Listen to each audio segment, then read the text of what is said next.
أعوذ بالله من الشيطان الرجيم بسم الله الرحمن الرحيم رب اشرح لي صدري ويسر لي أمري واحلل عقدة من لساني يفقهوا قولي আমরা আজকে আসলে দাউদ আলাইহিস সালামের টপিকটা ব্রড টপিকে আমরা চলে যাব এবং আপনারা আশা করি স্ক্রিনে দেখতে পাচ্ছেন যে দাউদ আলাইহিস সালামের এই ঘটনাটা কোরআনে কোন কোন জায়গায় আছে। একটা হচ্ছে সূরা বাকারাতে আছে, যেটা হচ্ছে জালুদকে হত্যা প্রসঙ্গে। তারপর সূরা সাবাতে আছে, আর একটা হচ্ছে সূরা সাদে আছে। আয়াত নাম্বারগুলো আমি উল্লেখ করে দিয়েছি। তো আমি আপনাদেরকে আবার একটু কাইন্ড রিমাইন্ডার দিচ্ছি যে আমরা আসলে কিভাবে কোরআনটা পড়ছি। আমরা ঘটনা ভিত্তিক কোরআন পড়ছি। এবং এইভাবে কোরআন পড়ার সুবিধাটা কি? ধরেন এই স্লাইডের সবগুলো আয়াত যদি আপনি পড়েন এবং সেগুলো নিয়ে আপনি যদি ধরেন আপনি 1 সপ্তাহ টার্গেট করলেন, তাহলে ব্যাক ইন দ্য মাইন্ড আপনি জানবেন যে কোরআনে দাউদ আলাইহিস সালামের সম্পর্কে যা কিছু বলা হয়েছে সে সবটুকু আপনার জানা আছে। ঠিক আছে? এবং এই জিনিসটা আমার কাছে মনে হয় যে এইটা একটা সেন্স অফ অ্যাকমপ্লিশমেন্ট দেয়। ও আচ্ছা, আমি তো কোরআনে দাউদ আলাইহিস সালামের কাহিনীটুকু অন্তত জানি। আবার ধরেন আমরা এতদিন যেভাবে করে এসেছি মুসা আলাইহিস সালামের জন্ম, আচ্ছা ঠিক আছে, আপনার কাছে মনে হবে যে আচ্ছা ঠিক আছে, মুসা আলাইহিস সালামের জন্মের কাহিনীটুকু তো আমি জানি, কোরআনে যত জায়গায় আছে আমি যেটুকু জানি সেটুকু তো আমি পুরাটুকু জানি। তারপর আবার ধরেন মুসা আলাইহিস সালামের বিয়ের কাহিনীটুকু আমি জানি, মুসা আলাইহিস সালামের অমুক কাহিনীটুকু তো আমি জানি। তো এইভাবে যখন আমরা মানে আমরা পড়বো তখন আমার কাছে মনে হয় যে আচ্ছা ঠিক আছে, হাঁটি হাঁটি পা হলেও আমি তো একটুখানি হলেও আমি আগাচ্ছি। একটুখানি হলেও আমি আগাচ্ছি। এবং আমার মনে হয় যে আমরা যারা মেয়েরা, আমরা যারা সংসার, বাচ্চা, এই কাচ্চা অনেক কিছু নিয়ে ব্যস্ত থাকি, আমার মনে হয় যে তাদের জন্য এই অনুভূতিটুকু খুবই জরুরি।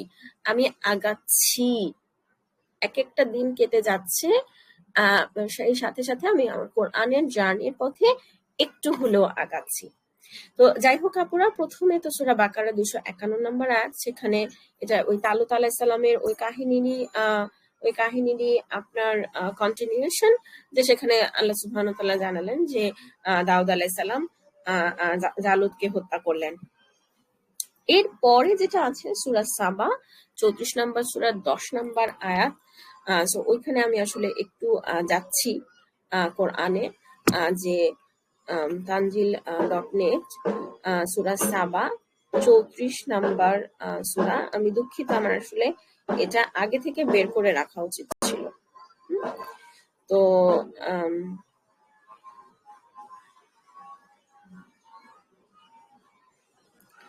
জানি না আপনারা এখন কোরআনের আয়াতটা দেখতে পাচ্ছেন কিনা, আশা করি এখন আপনারা কোরআনের আয়াত দেখতে পাচ্ছেন।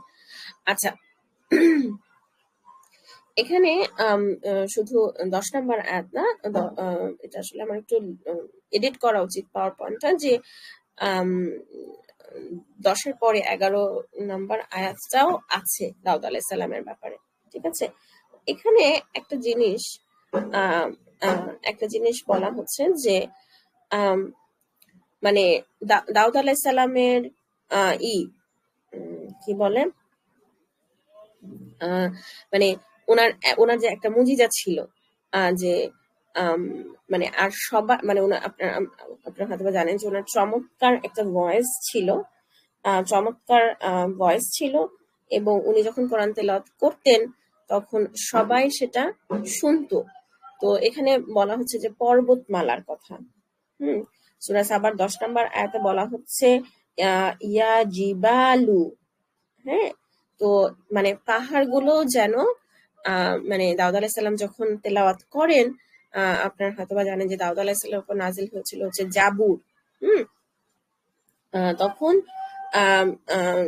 তখন আল্লাহ সুবহানাহু ওয়া তাআলা পাখিদেরকে এবং এই আয়াতে পাহাড়দেরকে বলতেছে যে তারাও যেন তার সাথে জয়েন করে।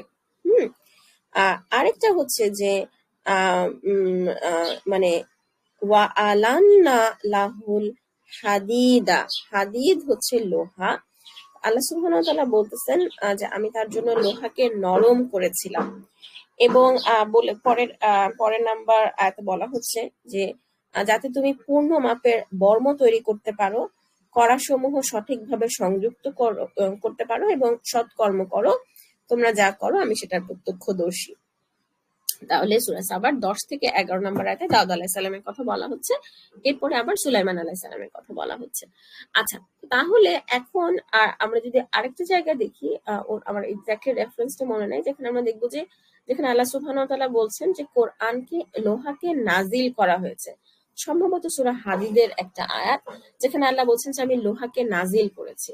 সো নাজিল করা মানে হচ্ছে যে মানে উপর থেকে মানে এটা পাঠানো হয়েছে, মানে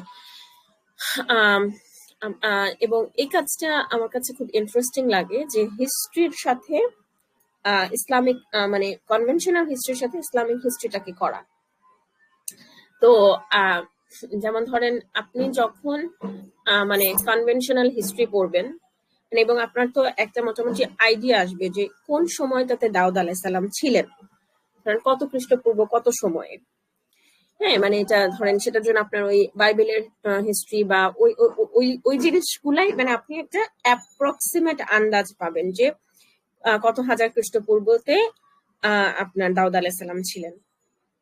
এবং আরেকটা প্যারালাল হিস্ট্রিতে আপনি যখন আমরা যেরকম ছোটবেলায় পড়েছি লোহা যুগ, লৌহ যুগ, তাম্র যুগ, এরকম এই জিনিসগুলা, হ্যাঁ, তাহলে মানুষ যখন লোহা সৃষ্টি করেছে এইভাবে আসে, আমরা তো হিস্ট্রিতে এইভাবে পড়ি যে মানুষ যখন লোহা আবিষ্কার করেছে, সৃষ্টি না তো, আমরা এইভাবে তো পড়তাম ছোটবেলায় যে লৌহ যুগ। সেই সময়টার সাথে আপনি যখন এইটা ম্যাচ করবেন দাউদ আলাইহিস সালামের টাইমটা, তখন আপনি দেখবেন যে they are the same time frame, same time range. আমার বিগিনিং ডেজ অফ ইসলামে এই জিনিসগুলো আমাকে খুব ইমান বুস্টিং করতো। ও আচ্ছা, ইসলাম তাহলে ট্রুথ। এখন আমার এগুলোকে খুব ইন্টারেস্টিং কিছু মনে হয় না, কারণ মনে হয় যে ইয়ে তো হোনা হি থা, মানে এমনই তো হওয়ার কথা, কোরআন তো ভুল হবে না, আল্লাহ সুবহানাহু ওয়া তাআলা তো আর ভুল কথা বলবেন না। কিন্তু তারপরও মানে মানে জাস্ট এই ইনফরমেশনটা আপনাদেরকে জানা রাখলাম যে কোনো কোনো ক্ষেত্রে হয়তো বা এটা আপনাদের জন্য রিঅ্যাসিওরিং হতেও পারে। তো এখন একটা এখানে পয়েন্টটা হচ্ছে যে এই যে আল্লাহ সুবহানাহু ওয়া তাআলা বলছেন যে আমি লোহাকে নাজিল করলাম, বা দাউদ আলাইহিস সালামকে বললেন যে আমি লোহা তোমার জন্য নরম করে দিলাম। তো মানে এটা আসলে ব্যাপারটা কিরকম? ব্যাপারটা হচ্ছে আমাদেরকে বুঝতে হবে যে আসলে এই যে মানুষ বিভিন্ন ডেভেলপমেন্ট গুলো হয়েছে, এই স্কিল গুলো মানুষ আসলে কিভাবে শিখছে। যেমন ধরেন যে নৌকা বানানো বা সেখান থেকে জাহাজ বানানো, এটা মানুষ কিভাবে শিখবে, কিভাবে তাদের মাথায় আসবে যে এমন একটা জিনিস বানাই যেটা পানিতে ভাসবে, ডুবে যাবে না, তারপর আমাদেরকে এটার মাধ্যমে আমরা নৌকায় করে বা পানির উপর দিয়ে এক জায়গা থেকে আরেক জায়গায় ট্রাভেল করতে পারবো, যেখানে কোনো রাস্তা নাই, কোনো স্থলপথ নাই।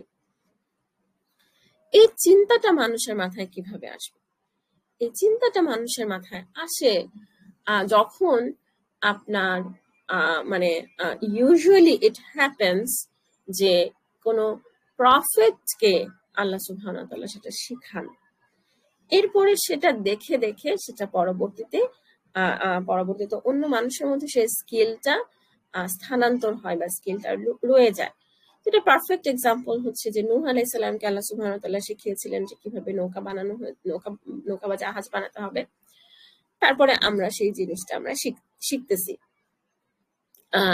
এখানে আমরা দেখতেছি যে আল্লাহ সুবহানাহু ওয়া তাআলা লোহার নিয়ামতটা দাউদ আলাইহিস সালামকে দিয়েছিলেন এবং তারপরে লোহাকে ওনার জন্য নরম করে দিয়েছিলেন।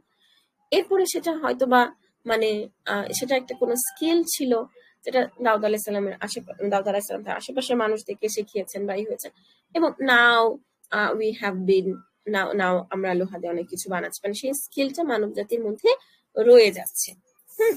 আচ্ছা, তো এটা গেল একটা বিষয়।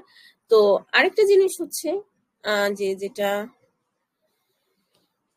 যেটা এই পর্বে একটু বলতে চাই যে আবার আমি ফিরে যাচ্ছি পাওয়ার পয়েন্টে।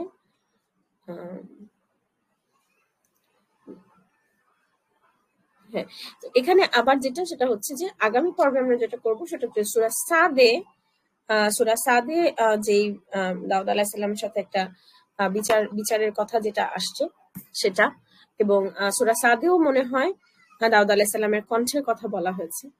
এখানে আমরা একটা জিনিস, অনেকে আমাকে বিভিন্ন সময় প্রশ্ন করেছেন যে মানে জাবুর সেটার ব্যাপারটা কি হলো। তো এজন্য আমি আপনাদেরকে এটা একটু দেখাতে চাই যে আমি হচ্ছে উইকিপিডিয়াতে সাম দিয়ে সার্চ দিয়েছিলাম, PSALM, ঠিক আছে, PSALM। এইটা আপনার এইটা দিয়ে আপনারা যদি উইকিপিডিয়াতে সার্চ দেন তাহলে আপনারা দেখবেন যে এটা হচ্ছে বাইবেলের একটা বই, ওল্ড টেস্টামেন্টের একটা বই, যেটা হচ্ছে যে the words accompanying the music. এবং অনেকে দেখবেন যে দাউদ আলাইহিস সালাম খুব সুন্দর গান করতেন, এই ধরনের কথাবার্তা অনেকে বলার চেষ্টা করে বা বলে। এবং এবং মিউজিক তো মানে ওদের চার্চেও তো মিউজিক হয় খ্রিস্টানদের, এটা জানেন আপনারা হয়তো। আচ্ছা, তো many are linked to the name of, আপনারা যদি এটা পড়েন ইংলিশে, many are linked to the name of David, but modern mainstream scholarship rejects his authorship, instead attributing the composition of the Psalms to various authors writing between the 9th and 5th century. এখন আমরা মানে, এবং এটা তো instrumental music. হ্যাঁ, আপনারা সবাই বুঝতে পারতেছেন যে অবভিয়াসলি দাউদ আলাইহিস সালাম মিউজিক করতেন না। হ্যাঁ, আশা করি আপনারা বুঝতে পারতেছেন যে হি ইউজ টু, মানে উনি খুব অসম্ভব সুন্দর করে উনি তেলাওয়াত করতেন। হ্যাঁ, উনি তেলাওয়াত করতেন। সো এটা একটা মানে ওনার কণ্ঠের ব্যাপারে এটাই আমরা জানছি থেকে, কোরআন থেকে, যে ওনার এক অসাধারণ কণ্ঠ ছিল, উনি খুব সুন্দর করে তেলাওয়াত করতেন। এমনটা যে পাখি, পাহাড়, পর্বত এদেরকে ওনার অধীনস্থ করে দেওয়া হয়েছিল ইন আ সেন্স যে ওরাও তার সাথে আল্লাহর জিকিরে বা আল্লাহর প্রশংসায় তারা তার সাথে জয়েন করত। হ্যাঁ, তো এইটুকুই আপুরা। আগামী পর্বে আমরা দাউদ আলাইহিস সালামের বিচার নিয়ে কোরআনে যে কাহিনীটা বলা হয়েছে সূরা সাদে, এইটুকু নিয়ে কথা বলবো ইনশাআল্লাহ। এবং সেখানেই হচ্ছে মেইন লেসনটা। সো এখানে আমরা যা যা পড়লাম এগুলো হচ্ছে কাইন্ড অফ ইনফরমেশন অ্যাবাউট দাউদ আলাইহিস সালাম, সেগুলো আমরা জানলাম।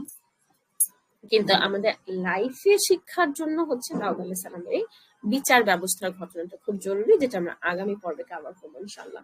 জাযাকুমুল্লাহু খাইরান শোনার জন্য। আসসালামু আলাইকুম ওয়া রাহমাতুল্লাহি ওয়া বারাকাতুহু।